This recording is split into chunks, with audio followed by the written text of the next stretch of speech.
Hey y'all, welcome back to the Brianna Approved podcast. We haven't done a solo episode in a minute, and so it's time. And so today we're going to be talking about the neuroscience behind doing hard things.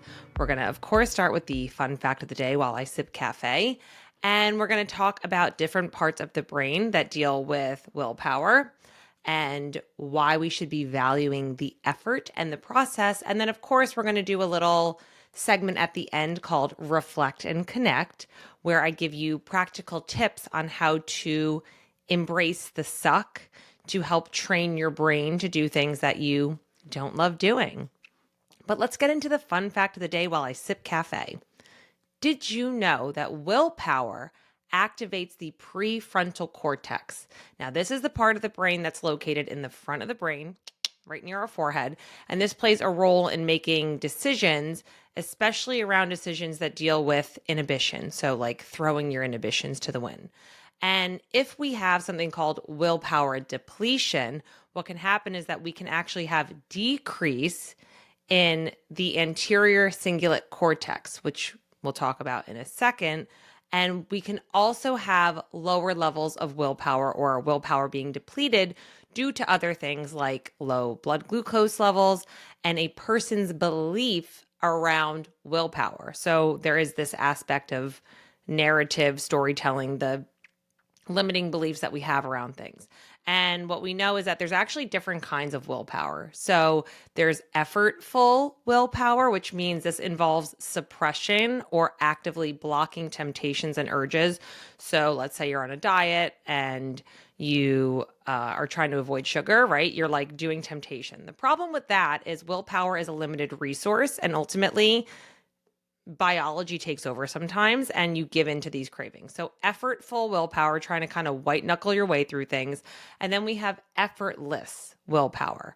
And so this is kind of the way that we can motivate ourselves to stick to a plan by using rewards. We can also kind of make different adjustments. We can do habit stacking, things like that. I personally think that effortless willpower, so rewarding ourselves, positive reinforcements, I think are ways to make that last a little bit longer. What the research has also shown is that willpower is usually linked to a practical skill. So experts say that it's actually neutral, and having or lacking willpower is neither good nor bad or right or wrong. It's kind of more so how can we develop skill sets around it and again shift our mindset and the narrative that we have around things. So my personal take on willpower is that it is a limited resource. It generally doesn't last long, especially if there are weaker underlying systems in place or, again, weaker underlying narratives around why you should be doing something. If you're guilting yourself into something, if you feel like you should be doing something, I don't always think that that's the best thing. However, what we're going to talk about in our next section, the idea of doing things that we don't love to do, doing things that are hard, doing things that feel overwhelming or daunting at times, embracing the suck can actually be beneficial to our brain. So we will get into that in our nerd alert. Nerd alert, nerd alert. Okay, so in this section, we are going to talk about the neuroscience of effort plus willpower. I am not the person who originated this research. I'm sure if any of you have listened to Andrew Huberman over the past few months, you have heard him talk about this. Him and David Goggins specifically have an episode where they talk all about willpower. But what we know and what the research has found is that there is an area of the brain called the anterior mid-cingulate cortex. Anterior mid-cingulate cortex.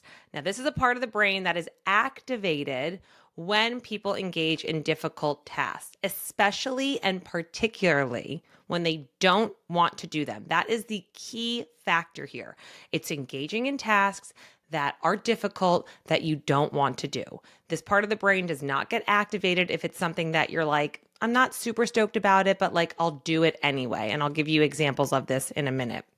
So the anterior mid-cingulate cortex, this is kind of the brain's control center, and it deals a lot with perseverance and how we're resolving things.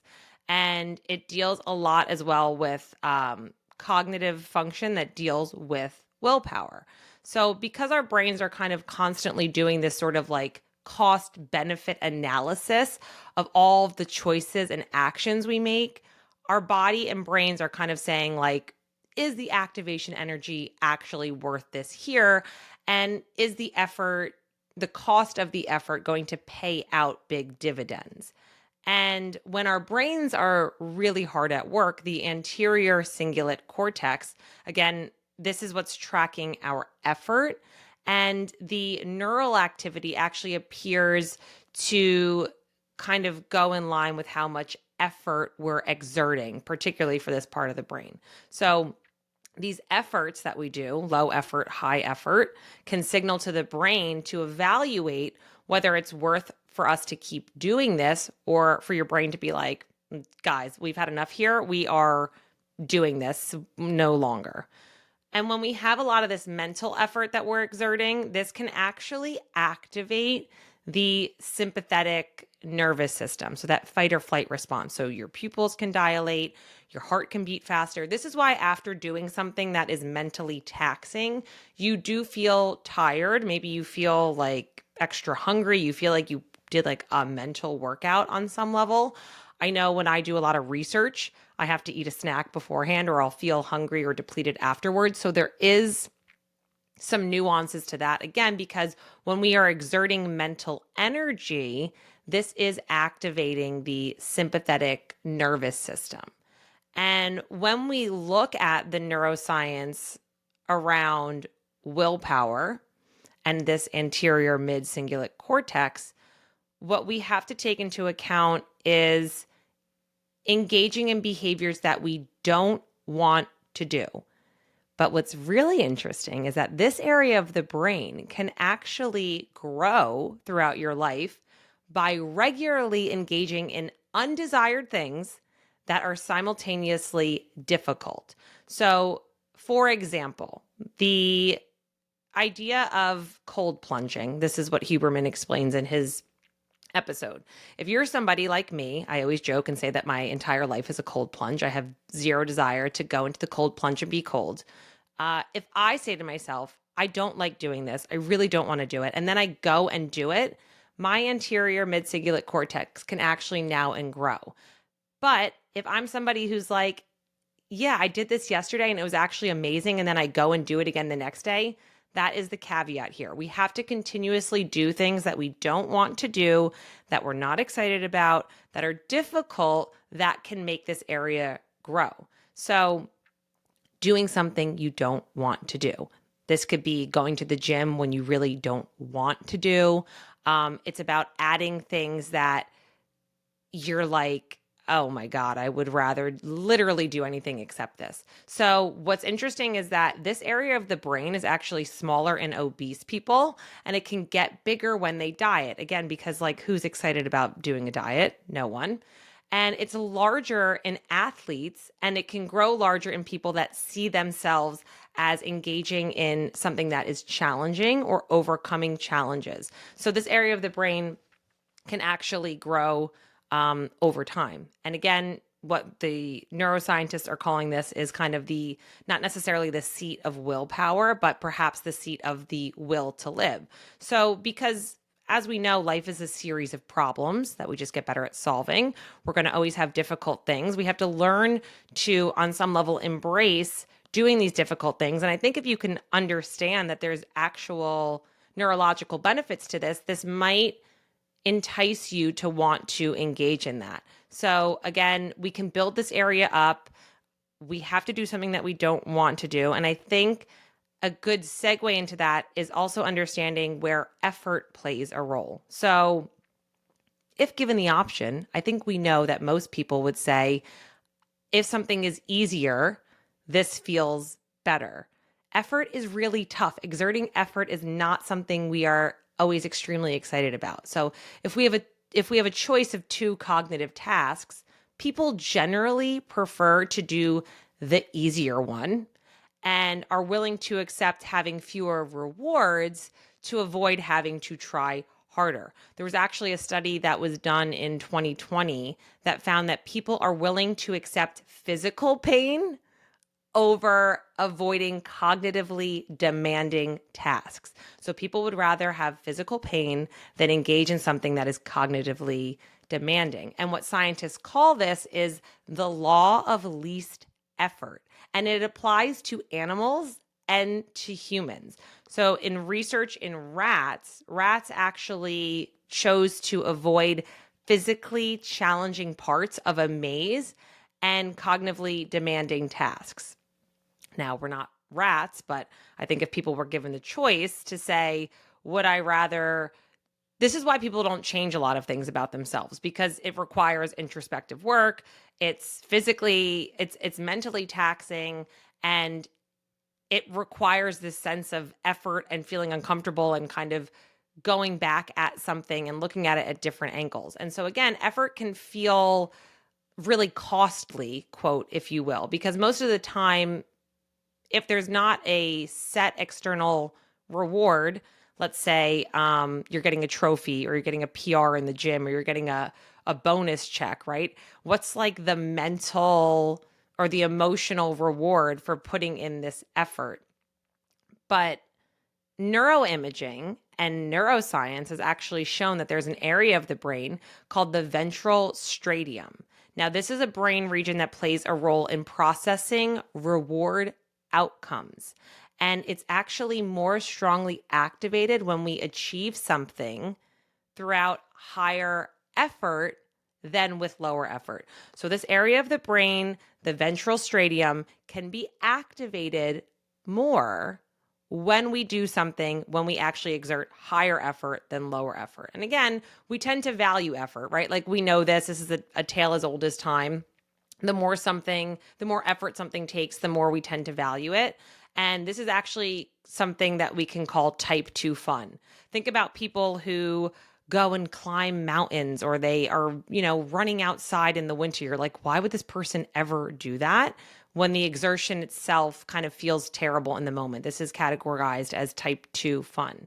One study actually suggests that the answer to this, like why do people do this, lies in the effort. So researchers have found that rewarding effort, not the outcome, the effort, is what actually prompted people to seek out more difficult tasks later, even if they didn't get that reward kind of in the moment. So this goes to the theory of enjoying the moment regardless of the destination, the effort itself actually being rewarded. So how can we actually train ourselves to be more effortful, finding the value in the effort? Again, why do people choose to climb the mountain or wake up for the gym at 5 a.m. or do something crazy, right?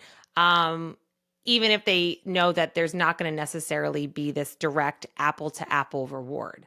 And this is where I want to close the show out with reflect and connect, and this idea of how can we embrace the effort, not necessarily the outcome, and how can we continue to grow? So there is this concept that there's really only two ways to grow in life: by adding something or by shedding something.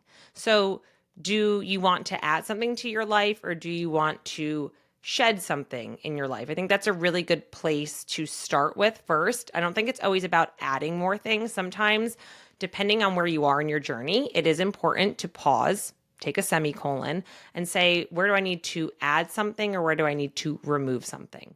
Now, once you have an honest assessment of that, you maybe are getting to the place where this episode for you resonated and you say, like, yeah, I want to embrace things that I don't always love doing. I know there are some cognitive benefits. I want to get better at this, but I'm not really sure how. So I have 5 quick little tips, and then you can put these tips into action and be on your way.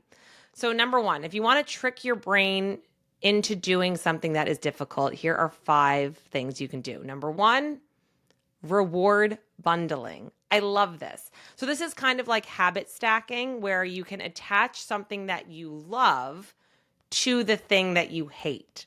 So for example, if you hate working out, but you love listening to my podcast, what you could do is every time you work out, you listen to my podcast, right? So, or for me, I don't always love doing cardio. I love walking, but I don't always love it. but I love watching garbage reality TV sometimes. So I will attach something I love, like watching Summer House, to something that I don't love, like walking on the treadmill, and I will do that at the same time. So give yourself a reward while you're doing the hard thing. So that's reward bundling. Number 2, people are going to love this, take breaks. It's okay, and it's actually advisable to take little breaks during a bout of something that feels mentally taxing or where you're exerting a lot of effort.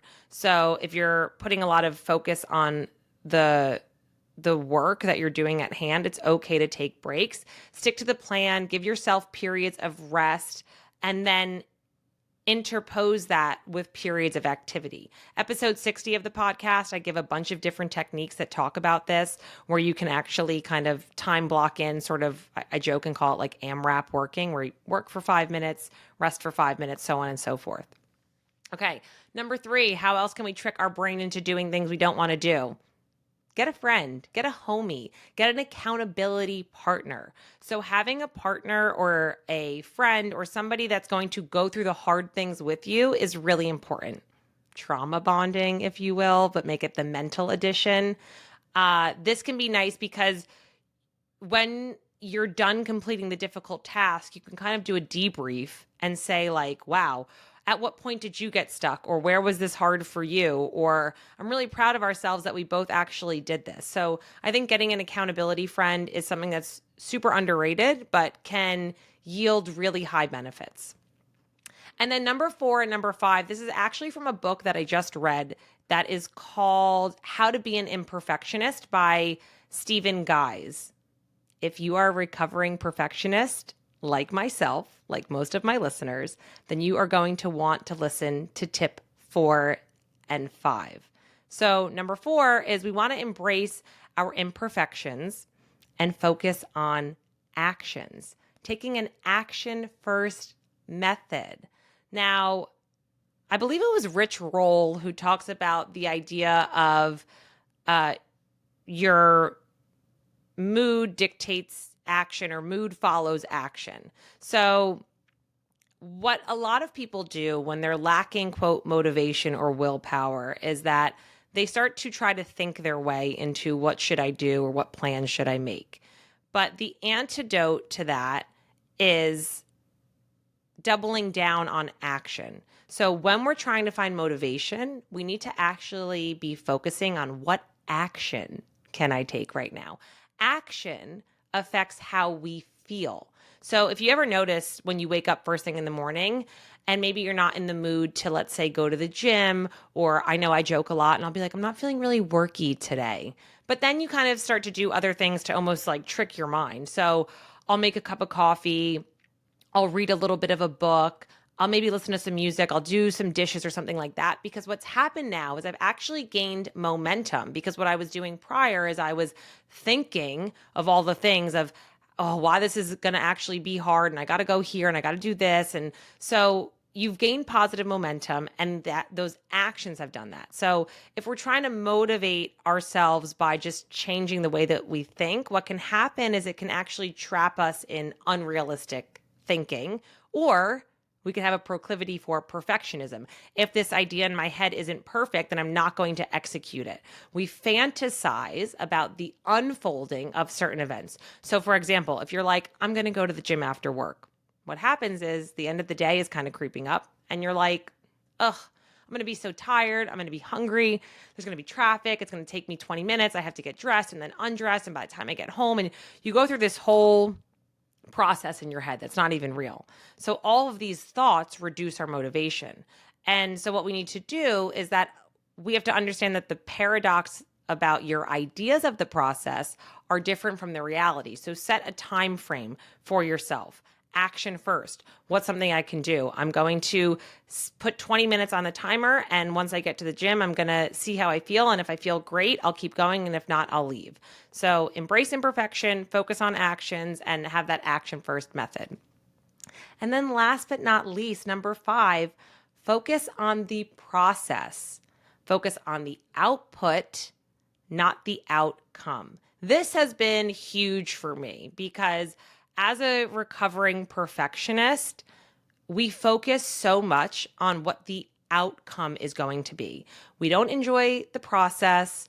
We focus not on the output and the effort necessarily, but what is the end result going to look like? And sometimes that can lead us to a place of non-action or overthinking or getting into a headspace that isn't actually productive for taking that action first method. So if we don't see the process as an opportunity for growth, then that's going to really deter us from wanting to enjoy that process. So the results focus is not great, because if we're only focusing on the results all the time, what you're forgetting is that there's so many things that are actually outside of our control when we focus on the results. So let's say you think that you're being so productive and you're being proactive and you're like, let's say you're, applying for a job.